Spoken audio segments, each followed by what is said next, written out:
ওয়াহাবিয়তের ভিতরে মাদ্দিয়ত বেশি। ওয়াহাবিয়ত বুঝতে পেরেছেন? আমি কাউকে গালিগালাজ করার জন্য এমনিতে একটা ফ্যাক্ট বলতেছি। ওয়াহাবিয়ত বুঝছেন তো? ওয়াহাবিয়ত মানে আমাদের যারা ওয়াহাবি আকীদা বিশ্বাসী, এদের ভিতরে মাদ্দিয়ত বেশি।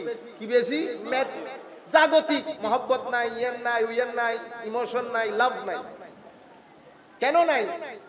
কারণ এটা যেই পানি দিয়ে ঢুকছে, যার নাম শেখ ইবনে তাইমিয়া, উনি মাহসুসাত ছাড়া মানে পারসেপটিভ হওয়া ছাড়া যতক্ষণ পর্যন্ত আমি হাতে মুখে নাকে দিয়ে না বুঝবো ততক্ষণ পর্যন্ত আমি এটাকে জ্ঞান বলবো না।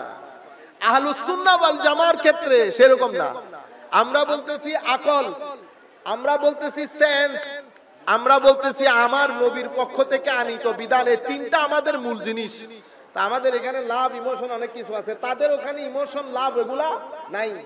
সেই কারণে ইহুদিরা বলেছিল না, আল্লাহ তোমারে না দেখলে বিশ্বাস করব না, আল্লাহ তোমারে না দেখলে তুমি আরিনাল্লাহ জাহারা হাত্তা নারাল্লাহ জাহারা, স্পষ্ট দেখলে তখন। তো শেখ ইবনে তাইমিয়ার দাদা শেখ ইহুদি এবং নিজের শেখ ইহুদি, তো ওনারা ইহুদিয়ত থেকে আকীদা ধার করেছেন। আমি আপনাদেরকে যোগ বলতেছি না। কেন নাই? কারণ এটা যেই পানি দিয়ে ঢুকছে, যার নাম শেখ ইবনে তাইমিয়া, উনি মাহসুসাত ছাড়া মানে পারসেপটিভ হওয়া ছাড়া যতক্ষণ পর্যন্ত আমি হাতে মুখে নাকে দিয়ে না বুঝবো ততক্ষণ পর্যন্ত আমি এটাকে জ্ঞান বলবো না। আহলুস সুন্নাহ ওয়াল জামার ক্ষেত্রে সেরকম না। আমরা বলতেছি আকল, আমরা বলতেছি সেন্স, আমরা বলতেছি আমার নবীর পক্ষ থেকে আনিত বিধান। এই তিনটা আমাদের মূল জিনিস। তা আমাদের এখানে লাভ ইমোশন অনেক কিছু আছে, তাদের ওখানে ইমোশন লাভ এগুলা নাই।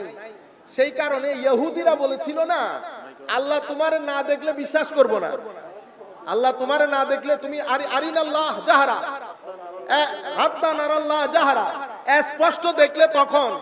তো শেখ ইবনে তাইমিয়ার দাদা শেখ ইহুদি এবং নিজের শেখ ইহুদি, তো ওনারা ইহুদিয়ত থেকে আকীদা ধার করেছেন।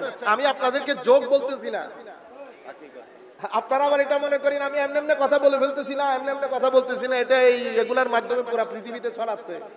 বুঝতে পেরেছেন? আমাদের ভাইরাও জানে না আসলে এখানে আকীদা কি। যদি জানতো ম্যাক্সিমাম লোক এই আকীদা ছেড়ে দিত। ম্যাক্সিমাম লোক তাদের আকীদা জানেই না, জানলে আকীদা পোষণ করার কোনো সুযোগ নাই। আপনি কি বলবেন? যেটা মানুষের জন্য সৌন্দর্য সেটা আল্লাহ সেই সৌন্দর্যের বেশি হকদার। যেমন হাত একটা সুন্দর জিনিস, তো হাত যেহেতু সুন্দর তো এটার বেশি হকদার আল্লাহ, সেই হেতু আল্লাহরও হাত আছে। নাউজুবিল্লাহ বলবেন না? ড্যাড হয়ে গেছে বৃষ্টি পরে না। আমরা ওই আকীদা, কারণ ঘুরে ফিরে কোথায় চলে যাচ্ছে? ম্যাটারের দিকে, ম্যাটেরিয়াল। সেই কারণে তাদের এই পুরা আকীদার কনসেপ্টের ভিতরে মহব্বতের কোনো স্থান নাই। ধরে দেখলে হবে, না দেখলে নাই। সেই কারণে কোরআনের মধ্যে রূপক মাজাজ, আমরা বলি না রূপক অর্থ, হ্যাঁ তুমি আমার চোখে চোখে, রূপক অর্থ হইল না। অমুকের হাতটাই অমুকের হাত আছে, হাত এটা রূপক করতে হইল না। তো শেখ ইবনে তাইমিয়া উনি মাজাজ অস্বীকার করেছেন। তো মহব্বত সৌন্দর্যের জিনিস সৌদি আরবের মধ্যে বালাগাত, ফাসাহাত, অলংকার শাস্ত্র পড়া এটা হারাম। তারা বালাগাত পড়ে না, অলংকার শাস্ত্র, বিউটি, মহব্বত এই জিনিসগুলো তাদের ভিতরে নাই কোনো কারণে। যাই হোক, আমি আপনাদেরকে বুঝাইতে যে জিনিসটা বুঝাতে চাচ্ছি সেটা হচ্ছে আকল না ধরলে, না দেখলে, না ছুঁইলে বিশ্বাস করে না। বুঝতে পেরেছেন? এই জন্য আকলের রাস্তা একটা, কলবের রাস্তা আরেকটা। বিশ্বাসের জায়গা কলবের ভিতরে, সেই কারণে নূরও আসে কলবের ভিতরে। নূর কোথায় আসে? কলবের ভিতরে। আকলের ভিতরে নূর আসে না, আকল ওই নূরে বিশ্বাসও করে না। আপনারা বুঝতে পেরেছেন? সেই কারণে কলবের মধ্যে, কলব যতক্ষণ পর্যন্ত তাসদীক করে না ততক্ষণ পর্যন্ত ঈমান হয় না। আমি আপনাদেরকে ছোট্ট একটা एग्जांपल দেই। দেখেন পবিত্র কোরআনের মধ্যে আল্লাহ বলেছেন না, ইন্নামা ইয়াখশাল্লাহা মিন ইবাদিহি আল উলামা। আমি মাদ্রাসার ছেলে যারা আছেন আল্লাহর ওয়াস্তে এই ফেসবুক টিপাটিপি বন্ধ করবেন। আমার সাথে বেটা যারা আছেন সবাইকে বলতেছি বাসায় গিয়ে আজকে ইন্নামা ইয়াখশাল্লাহ মিন ইবাদিল উলামা এটা লিখবেন, লিখে ওখান থেকে প্রথমে ইয়াখশা খাসিয়া বের করবেন, বের করে আগে খাসিয়ার অর্থ চেক করবেন, এরপরে চেক করবেন আরবির মধ্যে কোরআনে পাকের মধ্যে যে তিনটা শব্দ ব্যবহার হয়েছে ভয় অর্থে, খাসিয়াত, খৌফ এবং ওয়াজল ব্যবহার হয়েছে না, এই তিনটা শব্দের অর্থ কি, তিনটা শব্দের মধ্যে পার্থক্য কি, তাইলে আপনি কোরআনের গ্রেটনেস বুঝবেন। যেই শব্দ যেখানে লাগানো দরকার পবিত্র কোরআন ওই শব্দ ওখানে লাগিয়েছে। এখানে উপর নিচ হয়, যেখানে খৌফ সেখানে খৌফ, যেখানে খসিয়ত সেখানে খসিয়ত, তাইলে খসিয়ত বের হয়ে আসবে। খসিয়ত বের হয়ে আসার পরে ইন্নামা ইয়াখশাল্লাহ মিন ইবাদিহি আল উলামা। এবার আপনি উলামা নিয়ে গবেষণা করবেন। উলামা কারা? মাওলাই করিম কাদেরকে আলেম বলেছেন? পবিত্র কোরআনে আলেম আল্লাহর কাকে কাকে বলেছেন? এলম কাকে বলে? এলমের মধ্যে জাহের কোনটা বাতিন কোনটা, এগুলা করলে 6 মাস আপনি ডিউটি দিতে পারবেন। ফেসবুক আর ইউজ করা লাগবে না। আমি জাস্ট আপনাদেরকে একটা গ্লিমস দেই, এগুলো আপনাদের জন্য বড় জরুরি। এগুলা না করলে যতই জানবেন তত মানুষ কি হয়, ডাউনওয়ার্ড হয়, তত মানুষের বাড়ে, জ্ঞান বাড়ে। আপনি যদি মাথায় রাখবেন এটা 224, এটা 2024, আল্লাহর ওয়াস্তে এটা মাথায় রাখেন। এটা মাথায় না রাখার কারণে আমাদের মাঠ একটার পর একটা বেদখল হয়ে যাচ্ছে। কেন বুঝতেছেন না? এটা 2024, কতগুলা ক্যামেরা লাগানো আছে। যারা আমাদেরকে শুনছে, যারা আমাদের কলেজ বিশ্ববিদ্যালয়ের ছাত্র, আমরা তাদেরকে কোন কথা বলবো কোন কথা বলবো না পুরা জিনিস যদি ফিগার আউট করতে না পারি ঝামেলায় পড়ে যাব না। মাদ্রাসার ছেলেরা যারা আছেন বর্তমানে, আপনারা পরবর্তীতে তাবলীগের কাজে আসবেন। এখন আপনারা যদি বিষয়গুলো ভালো করে রপ্ত না করেন তো বাজারের মধ্যে তো মারামারি লাগবে। কারণ এলম একটা শব্দ, জাহাল একটা শব্দ। জাহাল মানে কি বলা হয়? মূর্খতা। কি বলে? মূর্খতা। আবার এলম কিন্তু মূর্খতা না। তো এলমকে আপনি কি বলবেন? এলমকে আপনি অমূর্খতা বলতে পারতেছেন না। এলম মানে জ্ঞান। আমি আপনাদেরকে ছোট্ট এক্সাম্পল দিয়ে বুঝাই যাতে কিছু জিনিস আপনাদের মাথার মধ্যে আইডিয়া আছে, পরবর্তীতে আপনারা যাতে এটার উপর কাজ করতে পারেন। শুধু আপনারা ফজরের নামাজের টাইমটা শুরু করি 5টা থেকে 7টা, তাইলে জাহালও বুঝবেন, এলমও বুঝবেন। আমরা যখন নামাজ পড়তে উঠি অন্ধকার, ঠিক আছে? আচ্ছা, অন্ধকার, অন্ধ, হ্যাঁ, গুগলের মধ্যে গিয়ে বাংলা শব্দ এটার কি করবেন, সন্ধি বিচ্ছেদ করবে, এটার ভাঙবেন। অন্ধকারকে অন্ধকার কেন বলে, তাইলে আপনি বুঝতে পারবেন জাহালকে জাহাল কেন বলে, জিহালত কেন বলে। অন্ধকার, অন্ধকারে কি কি হয়? প্রথম ভয়। অন্ধকারে কি লাগে? যে ব্যক্তির ভিতরে এলম থাকবে না সেই ব্যক্তি স্টেজে উঠলে ভয় করবে তার, কারণ সে যখন তার চেয়ে বড় 2-4 জন দেখবে কনফিডেন্স লুজ করে ফেলবে। আমাদের এখানে অনেক বড় বড় আলেম আছেন, আমরা বাইরে গিয়ে আমরা তাদের সাথে মিশে চলে যাই। আপনারা এত ধাক্কাধাক্কি করেন, আল্লাহর ইজ্জতের কসম কুল কায়নাতের মধ্যে কোন স্টেজের মধ্যে সুন্নিয়তকে কি করি নাই, বদনাম করি নাই। বাঘের বাচ্চার মতো উঠেছি, বাঘের বাচ্চার মতো নেমেছি। আমাদের কি আলেম আছে? ও আমরা কি আলেম? আপনারা আলেম আর বক্তা দুইটাকে এক করবেন না। আমরা বক্তা, আমরা আলেম না। আলেমরা শুয়ে আছেন, আপনারা আলেম বক্তাকে একসাথে করে আলেমদেরকে অপমানিত করেন, আলেমদেরকে একসাথে সিট দিয়ে রাখেন। আলেম ওয়াজ করার সময় লাফান্ডা মার্কা বক্তা কতগুলা নারাই তাকবীর দিয়ে স্টেজে উঠান, এগুলা সুন্দর জিনিস না। আমি ছেলেদেরকে বলতেছি বক্তা আর আলেমের মধ্যে ফারাক করবেন।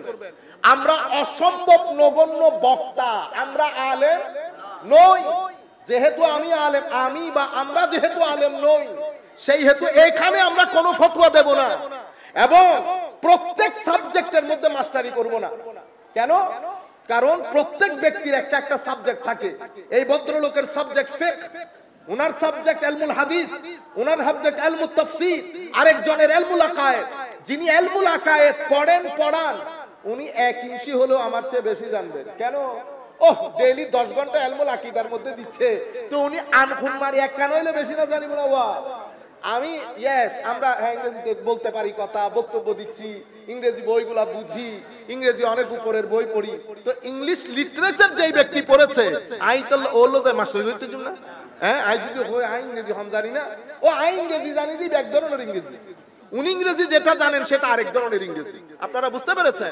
সেই কারণে যেই ব্যক্তির যেই সাবজেক্ট, আমাদের এখানে হয়ে গেছে জগা খিচুড়ি। আমি সব বিষয়ে নাক গলাইতে চাই, ফতোয়া এক বিষয়, এটা যিনি দিবেন আল্লাহ রাব্বুল আলামিন এই ফিকহুদ্দিন সবাইকে দান করেন না, এটা আল্লাহর বিশেষ নিয়ামত।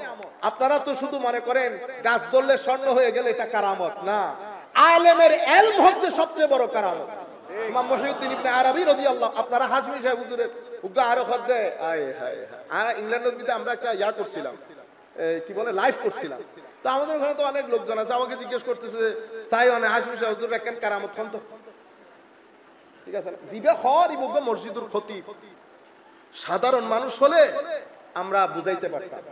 এখন আমরা না জানার এরিয়াটা কত জঘন্য হয়ে যাচ্ছে দেখেন। হাশিমি সাহেব হুজুরকে কি কারামত দেখাইতে হবে?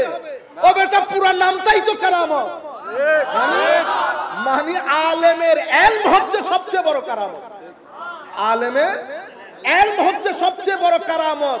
যদি সেই ইলমের সাথে আমল থাকে, আমলের সাথে ইখলাস থাকে, ইখলাসের মাধ্যমে নূর আসে, সবকিছু মিলিয়ে আলেম যখন আলেমে রব্বানি হয় তো ওইটাই ওনার জন্য সবচেয়ে বড় কারামত। সেই আলেমে রব্বানিকে আমরা সুফি বলি। কি বলি? সুফি। আপনারা বুঝতে পেরেছেন? এই নামা ইয়াখশাল্লাহ মিন ইবাদিহি উলামা। কেন আমি আপনাদেরকে ওই ইলমের কথাটা বলতে গিয়ে জাহালত, অন্ধকার, অন্ধকার মানে ভয়, ভয় লাগবে, আপনি যেতে পারতেছেন না, নাম্বার 1। নাম্বার 2 হচ্ছে কনফিউশন, এদিক দিয়ে যাবেন, এদিক দিয়ে যাবেন, এদিক দিয়ে যাবেন, ওদিক দিয়ে যাবেন। বুঝতে পেরেছেন? পরে পণ্ডিতি করে যে রাস্তা দিয়ে যেতে গেছেন পুকুরে পড়ে গেছে। আপনারা বুঝতে পারছেন?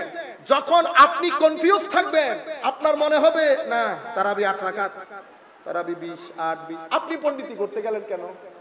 পণ্ডিত যাদেরকে আল্লাহ পাঠিয়েছেন আপনি সেই পণ্ডিতদের সাথে থাকেন, এখানে আপনার পণ্ডিতির দরকার নাই। কেন? আমাদের জন্য আমরা রুজু করব। যদি হাশমি সাহেব হুজুরের মতো কোন উলামা বেঁচে থাকেন চট্টগ্রামের জমিনে, আমাদের দায়িত্ব হচ্ছে রুজু ইলাইহি অথবা ইলাইহি, এটা আমাদের দায়িত্ব, আমরা তাদের দিকে রুজু করব। কেন? হযরতে আব্দুল্লাহ ইবনে মাসউদ রাদিয়াল্লাহু তাআলা আনহুর হাদিস সিহাসিত্তার মধ্যে, ইমাম ইবনু মাজাহ অথবা তিরমিজি শরীফের মধ্যে পড়েছি। হযরতে আব্দুল্লাহ ইবনে মাসউদ বলছেন, না পাইলে কোরআন। এখন না পাইলে কোরআন কার জন্য? আমার জন্য না, আলেমদের জন্য। কোরআনে না পাইলে হাদিস কার জন্য? আলেমদের জন্য। কোরআনেও নাই, হাদিসেও নাই, তো এটা এই কাজাটা কিভাবে করব? তো কামা ফাআলাস সালিহুন, উম্মতের সুলাহা উলামা যেভাবে ফয়সালা দিয়েছে আমরা ওইটাকে মেনে নেব, কারণ আমাদের কাছে অন্য কোনো গত্যন্তর নাই। সেই কারণে ইলমের আরকান 4টা, রুকনুল ইলম আরবা। কয়টা? আরকানুস সালাত আছে না, রুকন বাদে নামাজ হয়? হয় না। তো রুকনুল ইলম 4টা। প্রথম হচ্ছে আল উস্তাজ।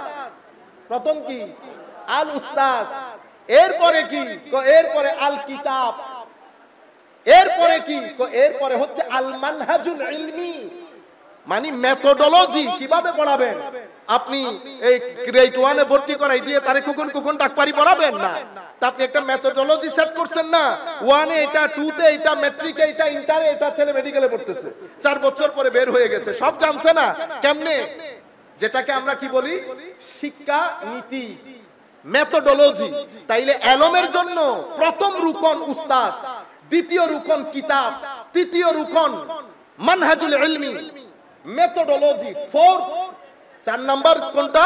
4 নাম্বার হচ্ছে আল জাওবুল ইলমি, জ্ঞানের এনভায়রনমেন্ট। সেই কারণে আমরা ছেলেদেরকে কোথায় পাঠাই? স্কুলে। স্কুলে ঘন্টির বাড়ি চলবে, ছেলেদের পড়ার আওয়াজ আসবে, মায়ের আওয়াজ আসবে, সবকিছু মিলে এটাকে বলে আল জাওবুল ইলমি, ইলমি এনভায়রনমেন্ট। এই 4টা হচ্ছে রুকন। কোত্থেকে পেলাম? আপনি কোরআন এবং সুন্নাত যদি গবেষণা করেন দেখবেন উস্তাদ, কিতাব, আম্বিয়ায়ে কেরাম এসেছেন। উস্তাদকে, আমার নবীর উস্তাদকে আল্লাহ, আর রহমানু আল্লামা আল কুরআন। তাইলে কোরআন হচ্ছে কিতাব, আল্লাহ হচ্ছেন উস্তাদ।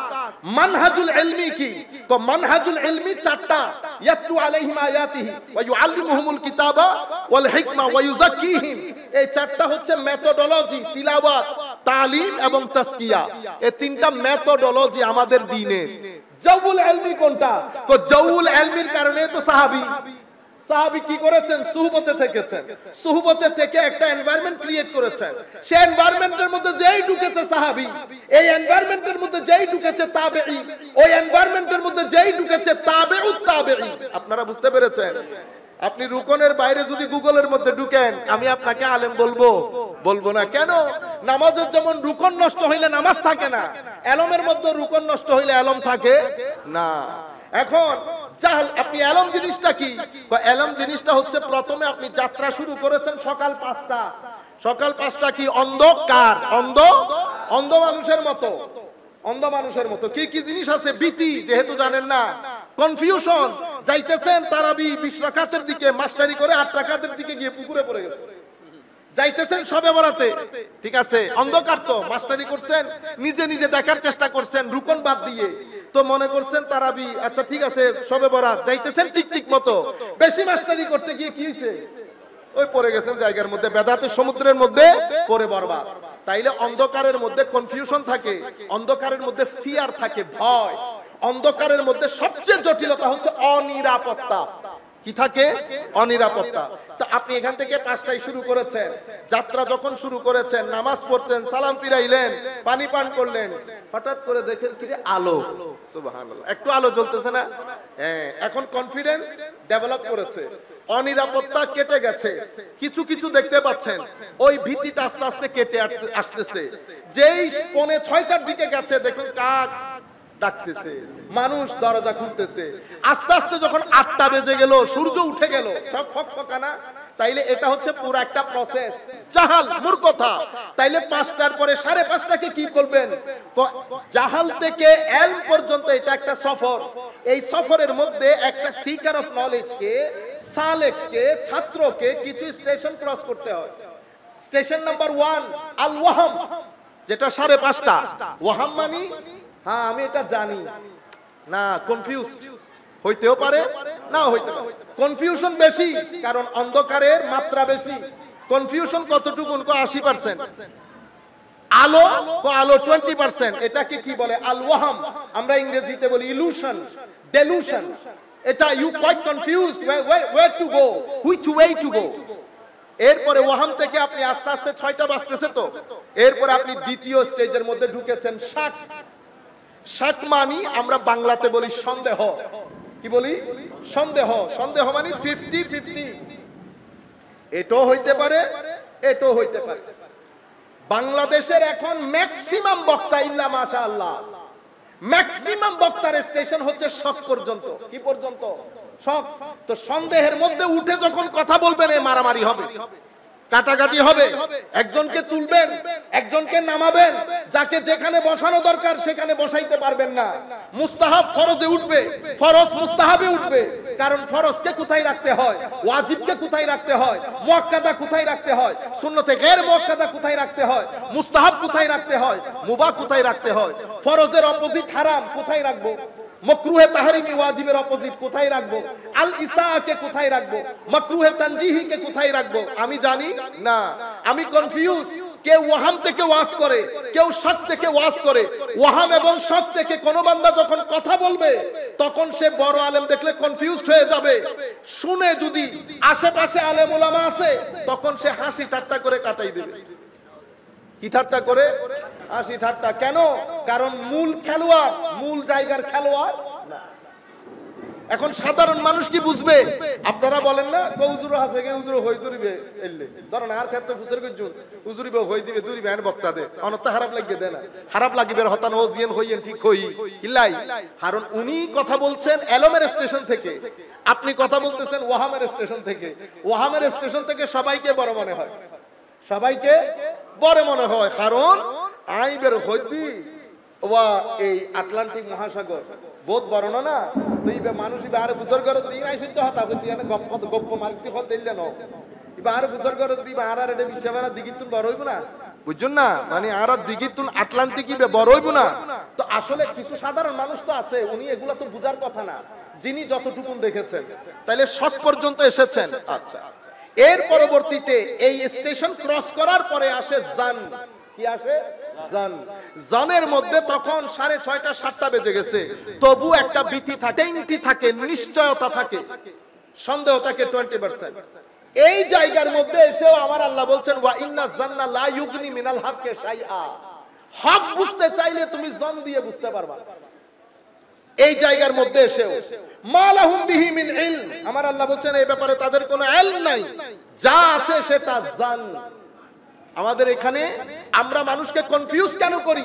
কারণ আমি জনের স্টেশন থেকে যখন কথা বলি হাকিকত আমার জানা থাকে না। হাকিকত আমার এখন জনের সাথে যখন নফস যুক্ত হয়, জনের সাথে যখন নফস যুক্ত হয় তখন তো এটা একটা যুদ্ধক্ষেত্র তৈরি হয়ে যায়। তখন আমরা কি করি দেখেন, আমরা আমাদের শ্রদ্ধাভাজন উস্তাদ, বাইরের উস্তাদ, আমাদের একজন উস্তাদ বর্তমানে যাকে ফকিহে মাসর বলে, মিশরের ফকি বলতো ইমাম শাফিঈকে রাদিয়াল্লাহু তাআলা আনহু। ইমাম শাফিঈর পরে ডক্টর আলী জুমা রাদিয়াল্লাহু তাআলা আনহু বলা যায়। ওয়া নাফা'না বিউলুমিহি ফিদ দারাইনি আমিন। এত উঁচু পায়ার আলেম, একদম আর্লি স্টেজে উনি ডিবেট করতে গেছেন কার সাথে জানেন? আলবানির সাথে। আমরা হলে মানি দরকার হলে মরবো, নাইলে মেরে আসবো, ঘটনা সেরকম না। ঘন্টার পর ঘন্টা ডিবেট করেছেন অল্প বয়সে, আজকে না, অনেক আগের কথা। ডক্টর আলী জুমা এখনো আছেন। এখন তো আলহামদুলিল্লাহ আল্লাহ পাকের মেহেরবানিতে পৃথিবীর বিখ্যাত মুফতি, সমস্ত ফুকাহা যার দরবারে এসে বসে থাকে আলমে খায়রাতের জন্য, ডক্টর আলী জুমা। তো এতক্ষণ ডিবেট করেছেন, আমাদেরকেও বলতেছেন, বুঝতে পেরেছেন? কোনো টেনশন নাই, মানি হুঙ্কার নাই। কেন? এলম মানুষকে নরম করে ফেলে, এলম মানুষকে উদার করে, এলম মানুষকে সমুদ্রের মতো করে। এলম চাই আমি যা জানি তুমিও তাহা জানো, আল্লাহ তোমাকেও তৌফিক দান করুন। এলম বারবার সুযোগ দিতে চায়, এলম কখনো প্লাস মাইনাস করে না। আপনারা বুঝতে পেরেছেন?